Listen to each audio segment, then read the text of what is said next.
నమస్కారం. ఈరోజు మనం ఒక రాష్ట్రంలో ప్రాథమిక విద్య రూపురేఖల్నే మార్చేగల ఒక పెద్ద కార్యక్రమం గురించి మాట్లాడుకోబోతున్నాం. అదే ఆంధ్రప్రదేశ్లో అమలు చేస్తున్న జ్ఞానప్రకాష్ కార్యక్రమం. దీని గురించి మనం ఇప్పుడు వివరంగా తెలుసుకుందాం. సరే, అసలు ఈ కార్యక్రమం యొక్క అసలు ఉద్దేశం ఏంటో చూద్దాం. సింపుల్గా చెప్పాలంటే చిన్నపిల్లలు అంటే మన ప్రాథమిక పాఠశాల విద్యార్థులు చదువులో బాగా రాణించాలి. వాళ్ళకి సహాయం చేయడమే దీని ముఖ్య లక్ష్యం. మరి ఈ లక్ష్యాన్ని ఎలా సాధిస్తారు? జ్ఞానప్రకాష్ అనే ఈ కార్యక్రమం ద్వారా. ఇది ప్రత్యేకంగా ప్రైమరీ స్కూల్ టీచర్ల కోసం తయారుచేసిన ఒక 60 రోజుల ఆన్లైన్ సర్టిఫికేట్ కోర్స్. ఇది రాష్ట్రవ్యాప్తంగా అమల్లో ఉంది. అయితే టీచర్లకు ప్రత్యేకంగా ఈ ట్రైనింగ్ ఇవ్వాల్సిన అవసరం ఏమొచ్చింది? దీని వెనుక ఉన్న అసలు కారణం ఏంటి? దాన్నిప్పుడు చూద్దాం. ఈ మొత్తం కోర్స్కి పునాది ఒకటే. అదే ఫౌండేషనల్ లిటరసీ అండ్ న్యూమరసీ, అంటే FLN. క్లుప్తంగా చెప్పాలంటే 3వ తరగతికొచ్చేసరికి పిల్లలు అర్థం చేసుకుని చదవగలగాలి, చిన్న చిన్న లెక్కలు చేయగలగాలి. ఎందుకంటే వాళ్ల భవిష్యత్ చదువులకు ఇదే కదా పునాది. ఈ కార్యక్రమం బోధనా పద్ధతుల్లో ఒక పెద్ద మార్పును సూచిస్తుంది. అంటే కేవలం బట్టి పట్టడం, పుస్తకాల్లో ఉన్నది చదవడం లాంటి పాత పద్ధతుల నుండి పిల్లల్ని ఆడిస్తూ పాఠాలు చెప్పడం, తల్లిదండ్రులను కూడా భాగస్వాముల్ని చేయడం వంటి కొత్త ఆధునిక పద్ధతుల వైపు అడుగులు వేస్తున్నారు. ఈ శిక్షణకు గుండెలాంటివి 19 ప్రత్యేకమైన బోధనా వీడియోలు. ఈ 19 వీడియోలను 4 వేర్వేరు ఆన్లైన్ మాడ్యూల్స్గా విభజించారు.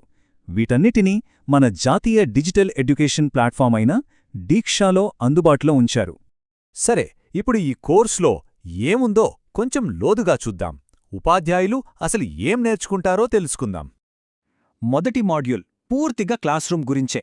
ముఖ్యంగా ఇంగ్లీషును 2వ భాషగా ఎలా సులభంగా నేర్పించాలి, ఇంకా ఒకే తరగతిలో వేర్వేరు వయసుల వేర్వేరు స్థాయిల పిల్లలున్నప్పుడు క్లాస్ను ఎలా మేనేజ్ చెయ్యాలి అనే విషయాలపై దృష్టి పెడుతుంది.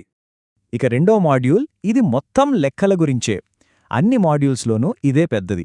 ఇందులో ఏకంగా 13 వీడియోలున్నాయి. కేవలం లెక్కలు చెప్పడమే కాదు, ఆటల ద్వారా, క్లాస్ రూంలో ఉండే వస్తువుల ద్వారా గణితాన్ని పిల్లలకు ఎలా ఇంట్రెస్టింగ్గా మార్చాలో ఇది నేర్పుతుంది. 3వ మాడ్యూల్ చదువును క్లాస్ రూమ్ దాటి బయటకు తీసుకెళ్తుంది. పిల్లల చదువులో తల్లిదండ్రుల్ని, సమాజాన్ని ఎలా ఇన్వాల్వ్ చేయాలి, అలాగే టెక్నాలజీని అంటే డిజిటల్ ప్లాట్ఫామ్లను ఎలా వాడుకోవాలో చర్చిస్తుంది. ఇక చివరి 4వ మాడ్యూల్ ఇది చాలా ముఖ్యమైన అంశం. సమ్మిళిత విద్య అంటే ఏ బిడ్డ వెనుకబడిపోకూడదు, వాళ్ల సామర్థ్యాలు ఎలా ఉన్నా అందరికీ సమానంగా విద్య అందేలా చూడటం దీని లక్ష్యం. మరి ఈ కోర్సులో టీచర్ల ప్రయాణం ఎలా సాగుతుంది? చాలా సింపుల్. ముందుగా ఒక ప్రీ టెస్ట్ రాస్తారు.